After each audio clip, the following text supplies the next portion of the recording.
This is the first part of a webinar for community archives about filming on your phone. In this part, a group of volunteers learn how to set up their phones for filming. So let's crack on with how to film on your phone. Get your phones out. Let's go through your settings to make sure that you're filming as high quality footage as you can. New phones shoot in 4K, so it's really large, high resolution, high quality footage. It's really good for photographs and we recommend to use it for that. But for videos, your phone will really quickly fill up and you will run out of memory space. So we recommend setting your video footage settings to 1080p, or it might be called as HD. If you're using an iPhone, go to your settings, scroll down to the camera icon. At the top, click on Record Video tab and select 1080p HD at 30 fps. If you're using an Android, open the camera app and switch to video mode. Then look for a cog icon or another menu icon to open the settings. Then change the settings to 1080p or HD 30 fps. Another useful thing is turning on the grid. This option should be available in the same video camera settings area on an iPhone and on Android.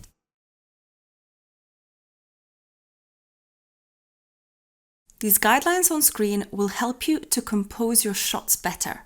If you're framing up a medium close-up for an interview, make sure the eyes of the contributor are sitting on the top grid line, looking into the screen. You're going filming tomorrow. First thing you need to do is back up your photos to make space on your phone. Make sure your phone is fully charged. Some phones run out of battery really quickly. And if your phone is an older make and you know that it's a bit temperamental, bring a spare battery charger. Now, when you're on location and you're ready to film, turn your phone on an airplane mode. And the reason why you need that is that while you're filming, while you're capturing a lovely moment, and if all of a sudden you get a phone call or a message beeping, that's on record and you won't be able to capture that lovely moment again. So airplane mode is essential to make sure you don't get any notifications while you're filming. And another one, which is so easy to forget, we hold our phones in hand all the time. We put it in and out of our pockets. We put it in the bag. It's very easy to touch the camera lens itself and leave smear stains on it. So make sure that you have cleaned your lens, and even on the day while you're filming, get in the habit of just give it another wipe. You can do it just with a corner of your shirt or a jumper. One of the most important things to keep in mind is to always hold your phone horizontal when you film. So we're so used to holding our phone vertical, but for this filming, it's really important to hold it horizontal because the film will be watched on laptops or another form of screen. And so horizontal is the best way for us to fill that screen. And if in the future, you create new films and you want to post them on social media channels, etc., keep in mind that some of them have different formats. So for example, TikTok, Instagram, Reels, they like the vertical format. So for them, you would hold the phone vertical, but for this film, always horizontal. Now let's talk about how to make sure that you capture your footage as good as it can be using your phone you already have. So first of all, make sure that you're able to stabilize your shot. You can use a tripod. That's really great for wide shots, big events or trains arriving or ferries leaving, but it can be cumbersome to set up a tripod each time. And you might just want to get quickly that shot because the moment might pass away. So make sure that you are using your body as a tripod. So you hold up your phone and then maybe lean your elbow on a day table or on a bench if you're outside. use the furniture around you. Or if you're filming in a large room, lean your shoulder to a wall so you're as stable as you can be. Most importantly, don't do what those people do in the last picture, holding your arms out like they're in the concert. Your hands will get tired and you will not notice how shaky the shot gets because it's far away from you. So really tuck in your hands to your chest, and that way you will hold your shot stable. There are various ready-made kit sets for mobile phones that come with a handheld tripod, microphone, or a mini LED light.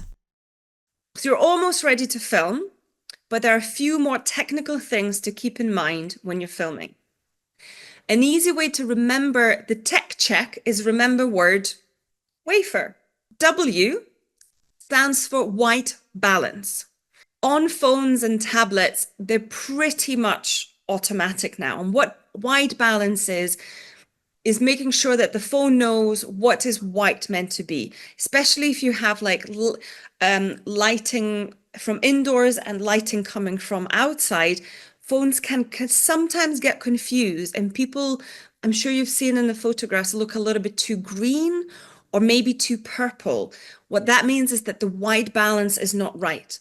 The way to fix that is to tap anywhere on the screen, ideally on a person, because phones and tablets are now this set to automatically correct skin tones rather than the white balance. So if the people don't look healthy, tap somewhere on the screen or another person, and the phone should autocorrect it.